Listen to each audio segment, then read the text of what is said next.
এতক্ষণ তো তোমরা দেখলে বার্থডে কেক কাটা চলছে। এবার মায়ের হাতে কিছু বাবুর পছন্দের রান্না, ৫ তরকারি ভাত, ৫ রকম ভাজা, মা নিজের হাতে পায়েস, মানে মা নিজের হাতে পায়েস রান্না করেছে বাবুকে খাওয়ানোর জন্য। আর এই যে ৫ রকম মিষ্টি, ৫ রকম ফল, তারপরে মানে ওর পছন্দ যা যা জিনিস সমস্ত কিছুই আমি বাবুর জন্য আয়োজন করেছি কম বেশি। তো এই যে এখন দেখেছো একদম বাবু বর বেশে, আর ও তো কিছুতেই আশীর্বাদে পর্বে বসবেই না।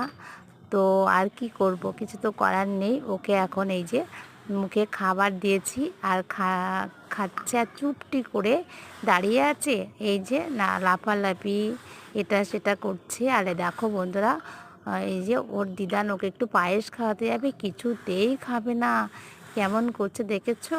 কি করব বলো, কিছু করার নেই, বাচ্চা তো না। আর মাথায় তো টোপর পরে একদম বর সেজে দাঁড়িয়ে রয়েছে।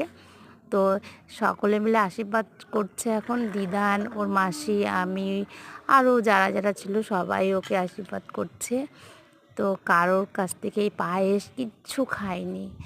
লাস্ট ফিনিশিং কি করেছে জানো বন্ধুরা, তোমাদেরকে না বললে না, একটু বলতেই হবে।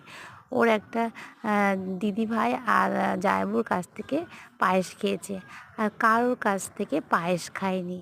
এটা ওর দিদি ভাই, মানে যে এখন আশীর্বাদ করছে সেটা ওর দিদি, মানে ওর মাসির মেয়ে। তো তোমরাও একটু অরিত্রকে আশীর্বাদ করো, ও জন্য বড় হয়, মানুষের মতো মানুষ হয়, এইটুকুই আমার চাওয়া, আর কিছু না। তো ভিডিওটা কেমন লাগলো অবশ্যই তোমরা জানাবে। ওকে, বাই, টাটা, ভালো থেকো সকলে।